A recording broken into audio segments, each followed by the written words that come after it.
Hi guys, welcome back to my channel. ఇంకా ఈరోజు అయితే టొమాటో పచ్చడి అయితే చేసుకుంటున్నాము. ఇక్కడ నేనైతే 1 kg ఆఫ్ టొమాటోస్ తీసుకుంటున్నా. ఇక్కడ మరీ అంత పండినవి తీసుకోకూడదు, లేదా పచ్చడి తీసుకోకూడదు. ఇలా చూపిస్తున్నాను కదా, పండినట్టు ఉండే టొమాటోస్ అయితే తీసుకోవాలి. అప్పుడే టేస్ట్ అనేది చాలా బాగుంటుంది, నిల్వ కూడా ఉంటుంది. ఇక్కడ ఒక క్లీన్ క్లాత్తో అయితే యూస్ చేయనది నీట్గా దాంతో వాటర్తో వాష్ చేసుకున్నాక తుడిచేసుకోండి. తర్వాత ఇలా పెద్ద పెద్ద ముక్కలుగానే కట్ చేసుకోవాలి. పైన ఏదైతే ఉంటుందో దాన్ని తీసేయాలి, అలానే వేయకూడదు. ఇలా 4 పీసెస్గా కట్ చేసిన తర్వాత మనకి ఇక్కడ 1 kg ఆఫ్ కొలతలకైతే తీసుకుంటున్నాము. మీరు ఇంకా కొంచెం తక్కువగా చేసుకునేలాగా ఉంటే అన్నీ హాఫ్గా అయితే చేసుకోండి. ఇంకా ఇవన్నీ కట్ చేసుకున్నాక స్టవ్ ఆన్ చేసుకొని ఒక ప్యాన్ అయితే పెట్టేసి ఇది వాటర్ అంతా తీసుకొని కొంచెం హీట్ అయినాక కొద్దిగా మరీ మీడియంగా ఆయిల్ అయితే వేసుకోండి. ఒక 2 to 4 స్పూన్స్ ఆఫ్ ఆయిల్. ఇక్కడ ఈ కప్పుతో అయితే నేను కొలతలు తీసుకుంటున్నా. దీంతో 4 cups ఆఫ్ టొమాటోస్ అయితే నాకు వచ్చాయి.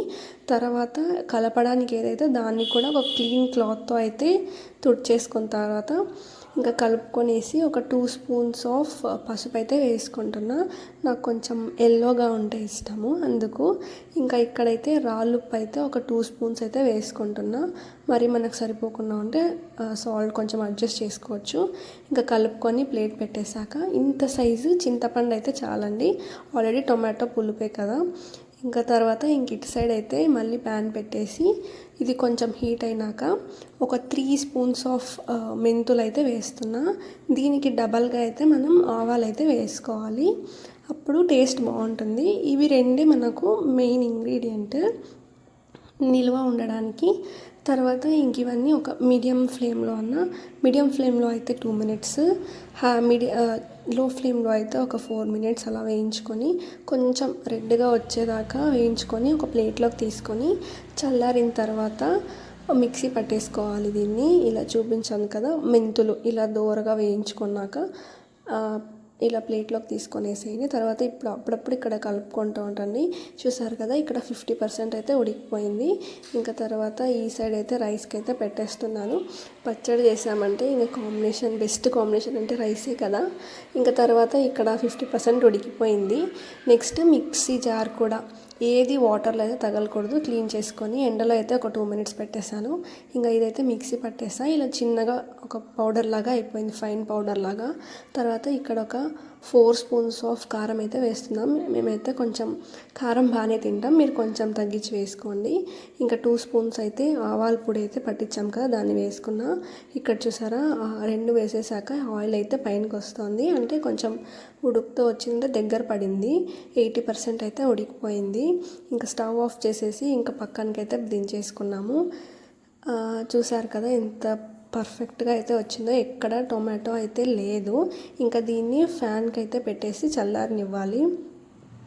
ఇంకా ఇక్కడైతే ఒకసారి చూసుకోవాలి సాల్ట్ అన్నీ సరిపోయా లేదా. ఒకవేళ మనకేమన్నా తక్కువ ఉంటే ఇక్కడే మనము అడ్జస్ట్ చేసుకోవచ్చు. నాకైతే పర్ఫెక్ట్గా సరిపోయిందండి, ఎందుకంటే ఇక్కడ ఉప్పు కారం కరెక్ట్గా ఉంటేనే అవి నిలువ ఉండడానికి ఛాన్స్ ఉంటాయి, లేదంటే పాడైపోతాయి తొందరగా. సో ఈ చిన్న టిప్స్తో అయితే పచ్చడి ఎలాంటి బిగినర్స్ అయినా కూడా ఈజీగా చేసేయచ్చు. అండ్ టొమాటోస్ కూడా బాగా మగ్గాలి. ఇంకా ఇదైతే చల్లారిపోయింది. సో ఇప్పుడు దీన్ని అయితే మనము మిక్సీ పట్టేయాలి. మిక్సీ పట్టడానికి చల్లారితేనే బాగుంటుంది, లేదంటే మీద పడే ఛాన్స్ ఉంటుంది. ఇంకా దీనైతే ఇంకా మిక్సీ జార్లోకి అయితే పట్టేశాను. ఇంకా తీసుకొనేసి మొత్తం అంతా ఒకేసారి పెట్టేసా. ఇంకా అప్పుడప్పుడు స్పూన్తో కలుపుకొని చూసారా, ఇలా అయితే మిక్సీ పట్టుకోవాలి.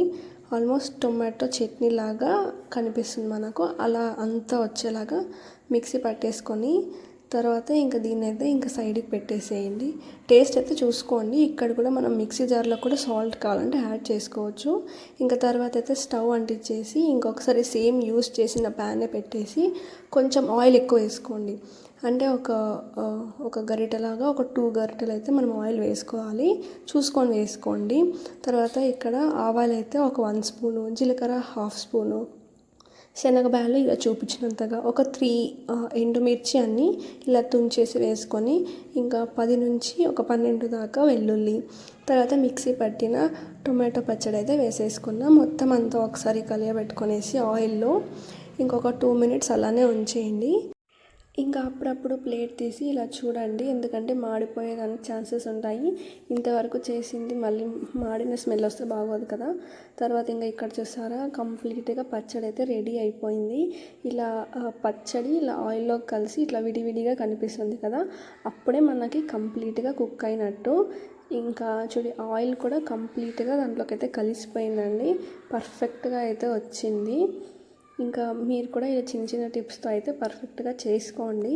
మా ఇంట్లో ఇంకా ఇది దించేసి చల్లారనివ్వండి. తర్వాత నేనైతే ఇప్పుడే ఒక చిన్న బౌల్లోకి అయితే మేము తినడానికి సైడ్కి తీసుకుంటున్నా. మరి జార్ ఓపెన్ చేస్తే ఆ గాలికి చెడిపోయే ఛాన్సెస్ అయితే ఉంటాయి. సో దాన్ని అయితే ఒక 24 hours కదిలీకూడదు. ఇంకా దీన్ని అయితే ఇట్లా కప్లోకి అయితే తీసుకుంటున్నా తినడానికి. ఇంకా బిగినర్స్ కూడా ఇంత ఈజీగా చేసుకోవచ్చు. నాకు చాలా అంటే చాలా బాగుంటుంది. నేను హాస్టల్లో ఉన్నప్పుడైతే మ్యాక్సిమం ఇదే తీసుకొని వెళ్ళేదాన్ని. అంటే మామిడికాయ పచ్చడి కాకుండా ఇదే ఎక్కువగా, అంటే టొమాటోస్ చాలా ఈజీగా దొరుకుతాయి కదండి ఎలాంటి ప్లేసెస్లో ఉన్న వాళ్ళకైనా. సో తర్వాత ఇంకా మిగిలింది చల్లారిన తర్వాత ఇలాంటి జార్లోకి అయితే తీసుకున్నా. ఫస్ట్ గ్లాస్ జార్లోకి అయితే వేసాను, కానీ అది ఫుల్ అయిపోయింది. ఇంకా ఇంకొంచెం పెద్దదైతే సరిపోయింది. ఇంకా దీన్ని వేసుకున్న తర్వాత ఒక 3 days అయితే దాన్ని కదిలియొద్దండి. ఆల్రెడీ మనం కొంచెం సైడ్కి తీసుకున్నాం కదా, అప్పుడప్పుడు చూస్తుండండి అది ఉందా చెడిపోయిందా లేదా అని. ఇంకా ఫైనలీ టొమాటో పచ్చడి అయితే ఇలా వచ్చింది పర్ఫెక్ట్గా. ఎవరైనా కూడా చేసేయచ్చు. అంటే ఆ రైస్లోకి కానీ ఆ చపాతీలోకి కానీ చాలా అయితే చాలా బాగుంటుంది. ఇంకా ఫైనలీ ఈ పచ్చడి చేసినప్పుడు సపరేట్గా ప్లేట్ అయితే అవసరం లేదు. ఇంకా వేడి వేడి రైస్ అయితే వేసుకున్నా అదే ప్యాన్లోకి. ఇంకా వేసుకొని కలుపుకొని తినడమే. ఇక్కడైతే చెయ్యి కాలిపోతున్నా కూడా కానీ కలపాలి. ఇట్లా వేడి వేడి అన్నంలో తింటేనే టేస్ట్ అనేది పచ్చడిలో చాలా అంటే చాలా బాగుంటుంది. అది కూడా చేసిన బౌల్లో తింటేనే. ఇంకా తర్వాత అయితే నాకు అప్పటికే నోరు ఊరుతోంది. ఇంకా ఫస్ట్ ఇలా దేవుడికి తలుచుకొని ఒక ముద్ద అయితే తిన్నాను, అదిరిపోయిందండి. తప్పకుండా ఒక్కసారి అయితే ట్రై చేసి చెప్పండి. చాలా ఈజీనే, బట్ అన్నీ వాటర్ తగలకుండా చిన్న చిన్న బేసిక్స్ విత్ కొలతలతో అన్నీ చేసుకుంటే చాలా అంటే చాలా ఈజీగా ఉంటుంది. ఎలా వచ్చిందో నాకు ఒకసారి కామెంట్స్లో చెప్పండి. ఇంకా ఫైనలీ టొమాటో పచ్చడి అయితే ఇంత ఈజీగా చేసుకోవచ్చు. ఇంకా ఎవరికన్నా ఒక తక్కువగా చేసుకునే వాళ్ళు ఉంటే మధ్య మధ్యలో అంటే తిరగబాతు వేసినప్పుడు కరివేపాకు ఇలా యాడ్ చేసుకోవచ్చు. ఇంకా నేనైతే ఒక 15 days కాబట్టి అవన్నీ తగ్గించేసి అవి చేస్తే కొంచెం బూజు వచ్చే ఛాన్సెస్ అయితే ఉంటుంది. ఇంకా ఫైనల్లీ ఈ వ్లాగ్ అయితే ఇంతే. Bye bye guys.